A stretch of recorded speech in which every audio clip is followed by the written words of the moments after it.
Hello, welcome back to the people in my little group, Common Sense, and anybody else that might come across this video. Just want to look back on the rallies that was held over the weekend, and there was two very positive points involved in the rallies, and there was some less than positive points indeed, and indeed negative points. So I'll start off with the positive points. The most positive point was that the absolutely fantastic number of people that travelled from all over Ireland up to Dublin to attend the rally in town. Now, I would estimate that number to be 30,000. I will tell you how I estimate it. It's not very complicated. You will look at a crowd on a street, you will roughly count the number of people in a row from one side to the other, and you will assume that the row behind them and the row behind them is all 1 meter apart, for example. So if there was 40 people in the row, it will take 100 meters to provide space for 4,000. O'Connell Street, approximately 500 meters. That is 20,000. Add a factor of correction or whatever, few people here, few people there, approximately 30,000 people. Other people will use what's known as density, crowd density. It's very, very similar in effect, that they will say O'Connell Street is 500 meters from one end to the other. The street that they were standing upon is approximately 25 meters, that side of the street. That is a total of 12,500 square meters. They will assign 3 people per square meter, which makes sense. And that then will come up with about 35,000 people. And they are two methods of calculating a crowd that would occupy the complete length of O'Connell Street. Now, another way of calculating it is if you just use a very little a simple calculation, which is to take the figure given by RTE, which of course you will know will minimize the figure. Their figure was 5,000. If you want to have a figure somewhere in reality, you multiply their figure by 6, and that'll be 30,000. And that, in my opinion, was the size of the crowd. Now, it could be up to 40,000, but it certainly wasn't 100,000, say 30 to 40,000, which is a fantastic amount of people. There's about 1,400 parishes in the country, so that would be about 30 people from each parish going up from, we'll say, County Roscommon. So if you're in Roscommon, you ask yourself, well, did 30 people from my parish travel up to Dublin or whatever? Bottom line is, it was a fantastic crowd, which shows that there is a spirit in Ireland. It is very strong. They are willing to get out there now that the going is getting tough. Perhaps the tough will decide to get going. And that certainly was one fantastic positive of the weekend. Second positive was the flip side of that coin. The counter protest that was occupying the space outside the GPO, that might have numbered 300 to 400 people, maximum, in my opinion, anyway, from the little bit I saw. Now, this is the first occasion when the protesters against immigration or whatever totally dominate by almost 100 to 1 the counter protesters. There may actually be a good reason for that.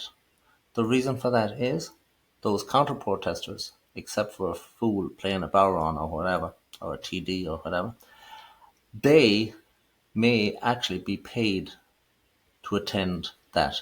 It's known as astroturfing. It's simple enough.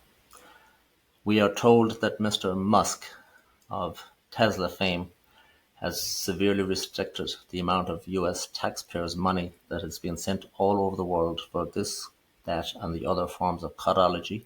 So perhaps I here have done my good deed for the day, thanks to Mr. Musk, by not paying those fellows to be there screaming rubbish.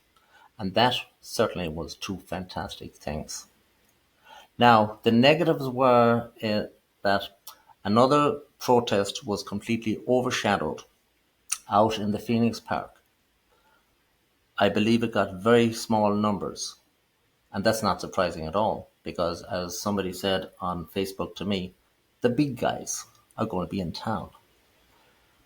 Well, you might ask yourself, who exactly are these big guys?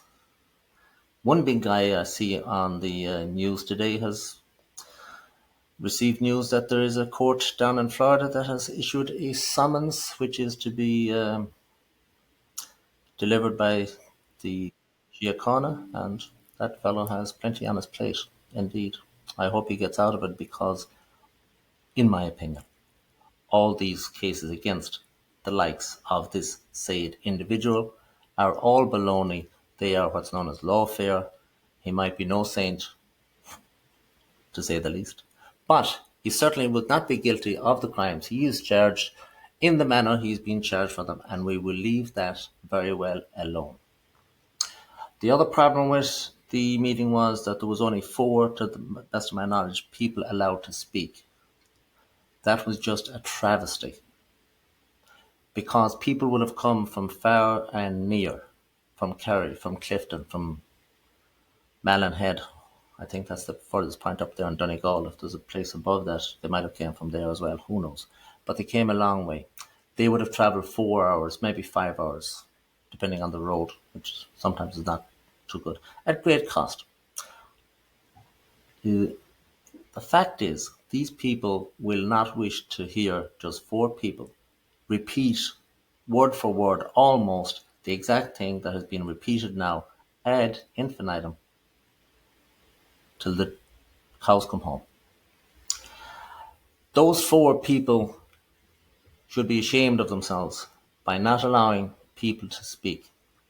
Now, I don't usually mention names in any of my videos because people aren't here to defend themselves or whatever, and it doesn't make any difference anyway. But I shall mention a few people that should be allowed to speak. I will start off with Niall McConnell up in Donegal. That fellow came down from Donegal. He has been on the forefront now from day one. I actually first came across that fellow when I saw him, believe it or not, speaking in front of a school board on a video in California over some issue with regards to school. This guy just didn't become an activist in the last merry-go-round. This fellow has been an activist for years and years and years. He should have been given the opportunity for 5 minutes to have his say in front of these 30,000 patriots, nationalists that were eager to hear everybody that had a message such as he had. And that was Niall McConnell. On watching this video, I also saw that my good friend up there from Ballina, John Callan, otherwise known as Corky. Corky has been on the forefront now of this. Some people have had disagreements with Corky. Some people have disagreements with everybody because everybody likes to have a disagreement. Corky's been on the forefront now since day one. His health is not ideal, and his family's health is not ideal either, at great expense to himself, physically and perhaps mentally as well. He has gone to places like Rosslare. It's a long way from Ballina to Rosslare. Limerick, Dundrum, that hall to the north of Boston, Coolock, Athlone. Is there any place he hasn't been? I do not know, but he certainly has been a lot of places. It would be just common courtesy to say, Corky, I see you at the edge of the stage here. Come on, let's say a few words. It wouldn't have killed him. 4 or 5 minutes. Corky's not running for election or anything. Why not give him a speak? Continuing down the country then, I saw the lady from Kerry. Today I'll name her Michelle Keane. Michelle Keane, some people like her, some people don't like her. But I would say this much about her. She bringing a little bit of an inquiry into the photo rigging that she claims to have occurred down there has done more positive for the nationalist cause than the whole kit kat and caboodle of the four people that spoke. And that is a fact. And she came up and she should have been let speak her little speak for 5 minutes as well. Continuing around the country then, I don't know if this man was in attendance. He may have may not been. This fellow down there in Waterford, John Walsh, he also was a candidate Why wasn't he invited to speak? He's a very Christian man, and he's a very man of the highest moral integrity. He is an educated man, and people want to hear his voice. I do not know whether he was in attendance. Maybe he was, maybe he wasn't. Another fellow that should have been let speak there was Kevin Coyle from Coolock. Okay, some people don't like him either. Some people do like him. Kevin Coyle now has been on that face, on that protest from day one. He went within, let's just say, a handful of getting elected to the council. Now, he did less well, of course, in the general election. That is a different ballgame. But, in my opinion, that man is of the same standing as the other four, if not more so, because he's seriously in it for the cause, in my opinion. Why wasn't he speaking? There's many more that are running for politics. There's other people then that should be let speak. Obviously, Edel Gillick, who's been the last 3 years plus hitting the streets, handing out leaflets, bringing to the forefront the issue of injuries as a result of the jib jab. She was not allowed to speak at all.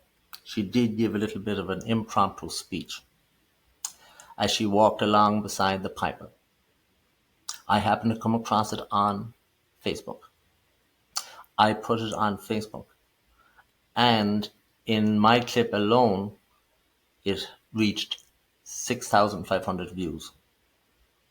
That is not counting the views that she might have got elsewhere on her platforms, etc., etc. The bottom line was her voice resonates, and she too should have been up there. Now there's others. There's other people, too numerous to mention, that should have been given a voice. Bottom line is, people went up there, they traveled 4 or 5 hours, they got to listen for 1 hour at most of a speech. Another hour allocated to speaking would have allowed 10 speakers, 5 minutes each, and everybody would be happy. But no, it was decided by some that these people were not to be heard. And of course, needless to say, the people out at the park who also had things to say, they were totally overshadowed and didn't get any media attention whatsoever. It wouldn't have done any harm to mention from the stage 2 bloggers, V-bloggers, YouTube guys that have done Trojan work back there. One fellow, obviously his name is Philip O'Dwyer. Who doesn't know Philip O'Dwyer? He's been charged with kicking a dog. Oh, well, you know, there's times when dogs deserve kicking. It's simple as that. What can I say? There was another fellow there then. He goes under the term or the name Bog Trotter. This fellow has been the last number of years doing great work to help the homeless, as indeed Edel Gillick has been.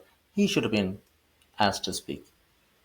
I watched his video and live, and that's how I watched the event. Now, people say, I asked the same question as I've asked at the beginning. What did it achieve? The only answer I've got so far is, this is just the beginning. Is it just the beginning? Well, if it's just the beginning, what is next? Well, I don't know, because nobody else seems to know either. I do know that the people that attended the park, well, they have something planned for next. And they are going to sort of have a sit-in or an occupation or whatever you want to call it. Bringing attention to the homeless. It's going to be outside Leinster House. It's going to be in July the 16th, and they're going to set up in tents. And I view that as something that is very practical indeed. Now, that was just the positives and the negatives that I saw in the marches. Before the march, people were saying I was negative, etc. And, I was trying to keep down the crowds. I said everybody should go to either one or the other of the marches. If it was up to me, without a shadow of a doubt, I myself would have attended the meeting in the Phoenix Park, because I admire those people more as being genuine than the people in town. That's the speakers, that is, not the actual viewers. And we get back to the same question. Why did the people in town have the meeting at exactly the same time as the people in the park. In my opinion, there's only one reason for that, and we're all smart enough to know what that reason is. Anyway, I'll be making more videos, and that is just a portion of my opinions. Thank you very much for watching indeed.